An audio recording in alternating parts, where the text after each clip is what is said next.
How we doing, folks? This is the Pop Music Freak back with another Song Facts Countdown video. We're up to number 856 on my list of top 1,000 songs of all time. It's a tune by a group out of Seattle who were the force of the early 90s. Definitely the movers and the shakers. It's just too bad that it was such a short time period. Of course, I'm talking about Nirvana. The song is All Apologies. So let me give you all the song facts on All Apologies. Song by American rock band Nirvana, released as the final song on their third and final studio album, In Utero, in September 1993.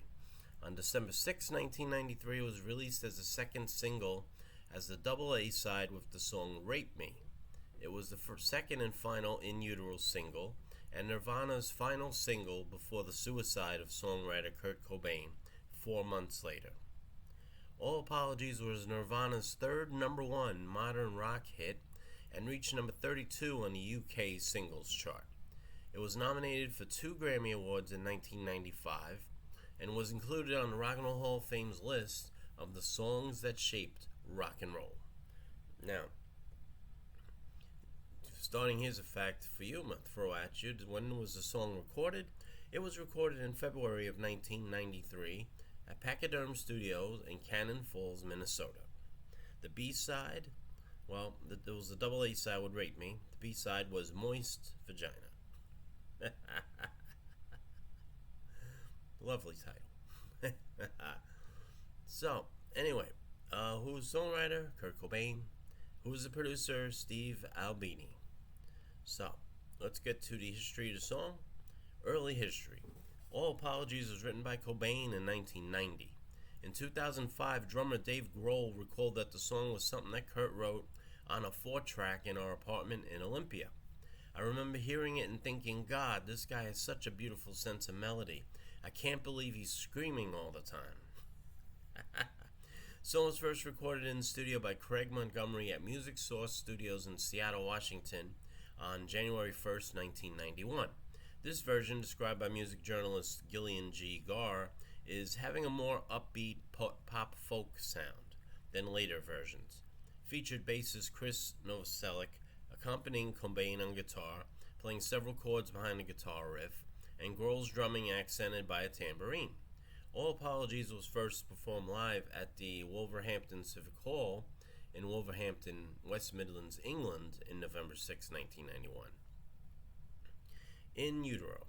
Nirvana recorded a song for their third album, In Utero, February 1993, in Cannon Falls, Minnesota, like I mentioned. The song, at that point tentatively titled La La La, was recorded on February 14th. The recording features Kara Shaley on cello, who also played on Dumb, and was the only musician to appear on the album other than the band members. Albini recalled really liking the sound of that song as a contrast to the more aggressive ones on the album, saying that it sounded really good and that it sounded lighter, but it didn't sound conventional. It was sort of a crude, light sound that suited the bands. In 1993, Cobain said songs such as All Apologies and Dumb represented the lighter, more dynamic sound that he wished had been more prominent on previous Nirvana albums. All Apologies was remixed along with Heart Shaped Box and Pennyroyal Tea by Scott Litt at Bad Animals in Seattle, Washington. As Cobain explained in a 1993 interview with John Savage, the songs were remixed because the vocals weren't loud enough. In every Albini mix I've ever heard, the vocals are always too quiet. That's just the way he likes things, and he's a real difficult person to persuade otherwise. Cobain and Novoselic also expressed dissatisfaction with the album's bass sound, which they believed was too mushy. All Apologies and Heart Shaped Box were remixed in May 1993. Novoselic defended the band's decision to remix the two songs by calling them gateways to the more abrasive sound of the rest of the album, and that once listeners played the record, they would discover this aggressive, wild sound a true alternative record. According to Nirvana manager Danny Goldberg, in his 2019 Cobain biography, Serving the Servant, Cobain was euphoric after hearing Litt's mix of All Apologies, the first of the two songs initially remixed. Post In Utero. On November 18th, 1993, Nirvana performed an acoustic version of All Apologies during their MTV Unplugged performance at Sony Music Studios in New York City. This version of the song featured Pat Smear on second guitar and Laurie Goldston on cello. All Apologies was performed for the first time live at Nirvana's last concert at Terminal 1 in Munich, Germany on March 1st, 1994. The composition.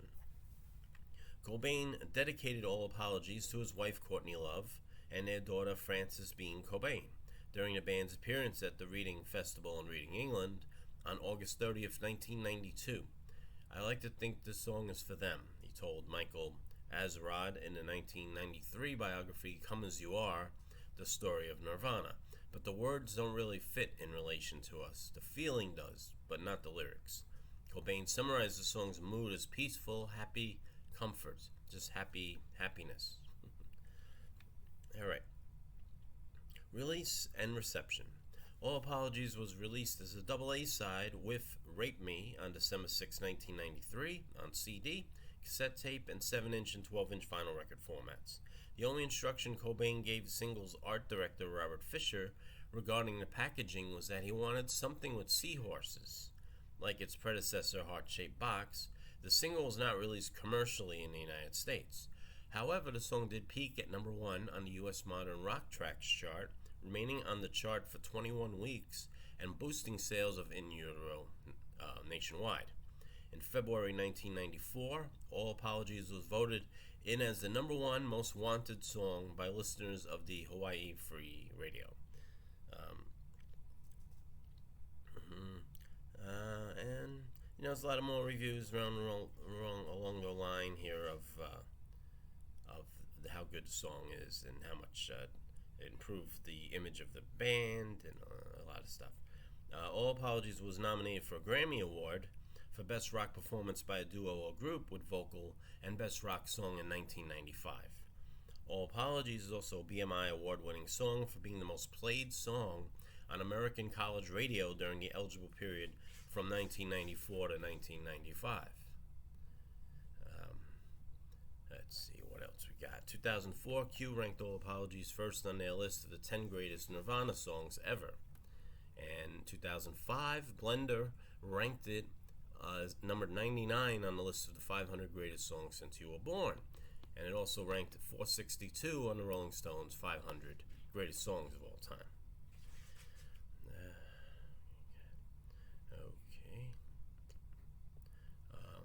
As for the music video, according to comedian Bobcat Goldthwait, who opened for Nirvana at some shows during the band's In Utero tour, Cobain had wanted to make a music video for All Apologies that involved him getting drunk at a party.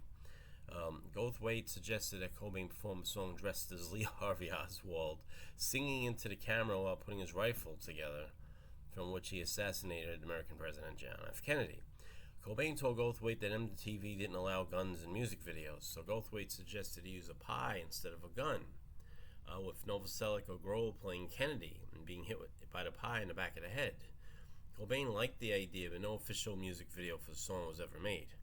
The MTV Unplugged performance of the song began airing as a music video on MTV in December 1993 instead. And then you have the unplugged version, as I mentioned. Was it released as a single? No. But it sure got a lot of play on MTV, obviously. And even though it kind of faded out in popularity by April, obviously Cobain's death put everything on MTV. You saw everything like they were peak every day, So, in terms of the chart statistics, so for the US, it wasn't officially released as a single, so it didn't hit the Hot 100. But Radio Songs chart hit number 45, the Alternative Airplay chart hit number 1, the Mainstream Rock chart hit number 4, and AOR Tracks, Rock Tracks Top 60, and Rock Tracks Top 50 from Radio and Records all hit number 3, was the peak. Alright, UK it hit number 28, in Poland it hit number 2. And then after his death, it was released in a few places, hit number 5 in Denmark. Okay, year-end charts. For the U.S. Top Rock Tracks chart, Radio and Records, it would rank number 16 for the year 1994. And for awards, as I mentioned earlier, won the BMI Award for the most played song on college radio in 1995, and it was nominated for 2 Grammys, Best Rock Performance by a Duo Group, and Best Rock Song, but it didn't win either one. And the song went silver in the UK, selling 200,000 copies. Alright. No one else, no one really did. Well, there's a couple of covers of the song. Sinead O'Connor did a cover in 1994 for her album Universal Mother. Herbie Hancock, of all people, did a remake of it for his album The New Standard in 1996. Alright, so those are the song facts, my friends. For All Apologies by Nirvana, it's number 856 on my top 1,000 list. I will post a link to the music video, the MTV performance, anyway, in the description. Hope you liked the video. I hope you share the video. I hope you subscribe to the channel if you haven't yet. And I hope you hit that bell to notify you when the next videos are coming up on YouTube. Alright, so thank you folks very much. I hope you enjoyed this. I wish you a great day. Peace and love.